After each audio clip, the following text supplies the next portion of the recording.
안녕하세요. 자파의 박입니다.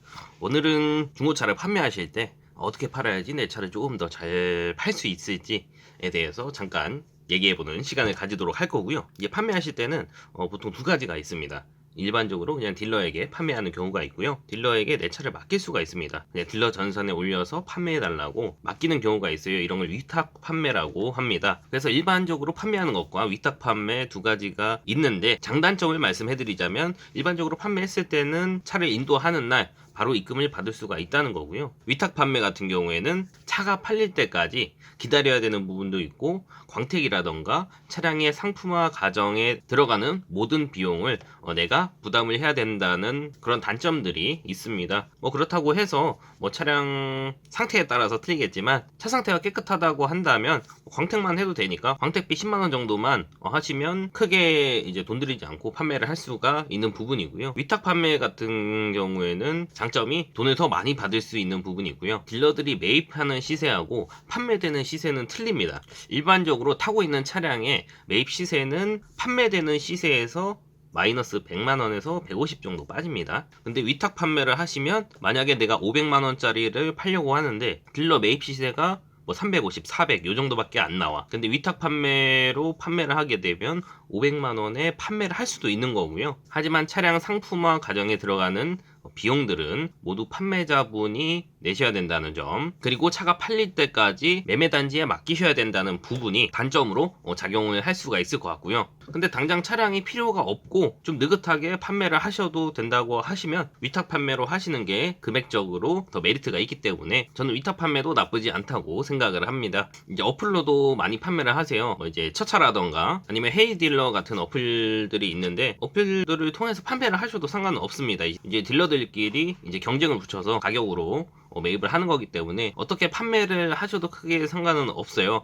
하지만 딜러들끼리 가격 차이가 너무 많이 나는 경우가 있습니다. 많게는 300만원까지도 차이가 나는 경우를 봤는데요. 물론 소비자는 더 많이 준다는 곳에 판매를 하고 싶겠죠. 근데 그럴 경우에 한 가지 조심해야 되는 부분이 있어요. 이 부분은 어플이 아니라 그냥 일반적으로 판매를 할 때도 해당이 되는 부분인데, 차를 와서 직접 확인하고 갔는데 계약금만 입금을 해주고 차를 갖고 간다던가 이런 경우에 제가 사례를 몇 번 봐왔어요. 차를 갖고 가고 나서 딜러가 나중에 딴소리를 합니다. 차량에 문제가 있다, 아니면 탈 때까지 멀쩡했던 갑자기 엔진이 이상하다던가 경고등이 갑자기 들어온다던가. 근데 실제로 내가 탈 때까지만 해도 멀쩡했던 차량이 갑자기 갖고 가고 나서 이상이 생기는 경우도 가끔 있어요. 그럴 경우에는 저도 좀 난감한 부분이 있긴 한데, 근데 그거를 노려서 실제로 이상이 없는데도 있는 것처럼 소비자분께 얘기를 해서 이제 돈을 뜯어내는 그런 악질 딜러들이 있습니다. 그렇기 때문에 항상 계약서는 꼭 작성을 하셔야 되고요. 지금 잘 보이시는지 모르겠는데 이게 계약서입니다. 계약서를 잘 보시면 다른 건 다 필요 없고 차량 금액 잘 확인하셔야 되고요. 그리고 밑에 보시면 약간의 글자를 쓸 수 있는 공간이 있습니다. 이 부분에다가 차량을 판매하고 나서 모든 책임은 딜러에게 있다고 명시를 하셔야 되고요. 만약에 구두로만 계약을 한다던가 하면 나중에 혹시라도 문제가 터졌을 경우에 내가 법적으로 조치를 받기가 힘들어질 수도 있기 때문에 항상 계약서는 꼼꼼히 확인하고 작성을 하시는 게 좋습니다. 그리고 차량을 갖고 가고 나서 원래 당일 이전이 원칙이기는 하지만 상사에서는 오전 9시에서 10시 사이에 한번, 그리고 오후에 한번, 이렇게 두 번 정기적으로 이전을 하는 시간이 있기 때문에 그 시간을 넘어버리면 상사에서 이전을 할 수가 없기 때문에 그 다음날 이전이 되는 경우도 있습니다. 아니면 주말이 낀다던가 하면 바로 당일날 이전이 안 되기 때문에 그 부분은 참고를 해주시면 좋을 것 같고요. 그리고 차량 금액은 당일날 모두 받으셔야 되세요. 계약금만 주고 차를 갖고 간다던가 하는 경우에는 나중에 딜러가 나머지 금액을 안 줄 수도 있기 때문에 항상 차량을 판매하실 때는 내가 차량을 인도를 하기 전에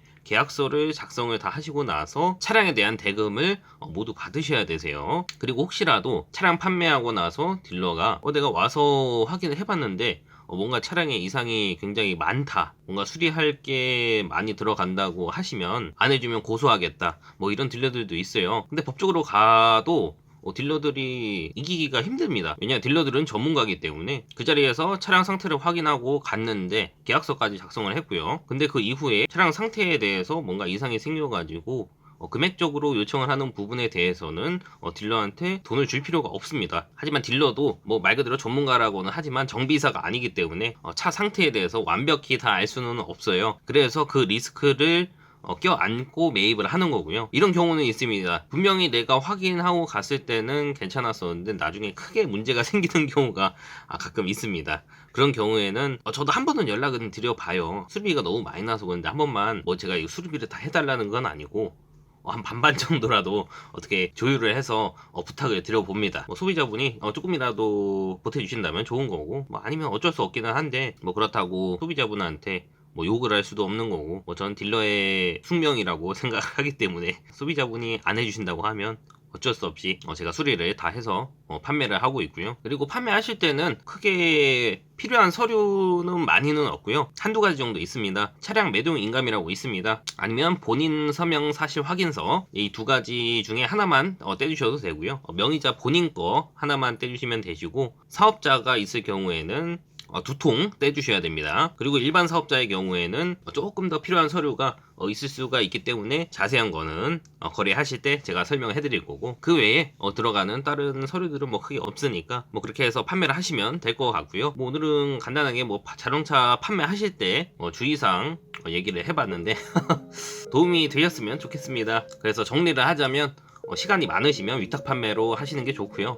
빨리 내가 처분을 해서 뭐 다른 차를 사거나 하셔야 된다 하시면 바로 판매를 하시는 게 좋습니다. 그리고 판매 시에 아까 말씀드린 것처럼 계약서는 꼭 작성을 하셔야 되고, 당일날 이전을 원칙으로 하지만 그게 안 될 수도 있기 때문에 다음날까지는 이전을 꼭 해야 된다는 내용, 그리고 계약서에 자동차를 판매하고 나서는 딜러가 차량에 대해서 모든 책임을 진다는 내용까지 적으시면 될 것 같습니다. 오늘 영상은 여기까지고요. 다음 영상에서 또 유익한 영상으로 찾아뵙도록 하겠습니다. 영상 봐주셔서 감사합니다. 차파리 박이었습니다.